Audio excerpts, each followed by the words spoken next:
Hereford House owner Rod Anderson faces at least 15 years in prison if he's convicted of federal charges that claim he burned down his own restaurant and collected millions in insurance money. Well, that's a big if, according to some who know Anderson. Cynthia Newsom is following this story. Well, Rod Anderson is a free man tonight, released on his own word that he will return to federal court to face the charges against him. Charges a longtime friend believes will not stand up in court.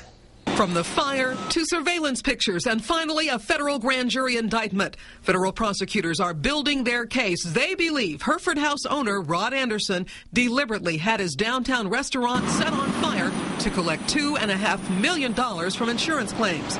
But if you think the case is stacked against Anderson, talk to Alan Hagedorn, manager of the Royal Liquor Store in South Kansas City. In his mind, the case simply does not add up. You're worth a man for 10, 15 years and work around him, and you really do get a sense of what they're capable of, not capable of. Alan worked under Rod Anderson 10 years at the Hereford House.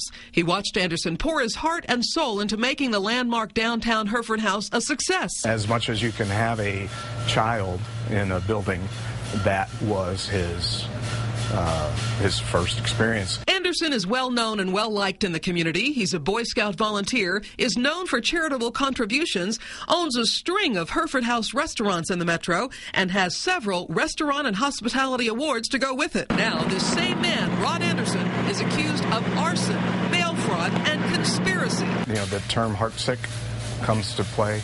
The term innocent until proven guilty came into play. A federal grand jury will decide. And federal prosecutors still are looking for the men in those surveillance pictures. Call the TIPS hotline, 816-474-TIPS, if you know who they are. Right now, motions hearings will take place before a trial date is set in the Hereford House fire. Cynthia Newsom, NBC Action News.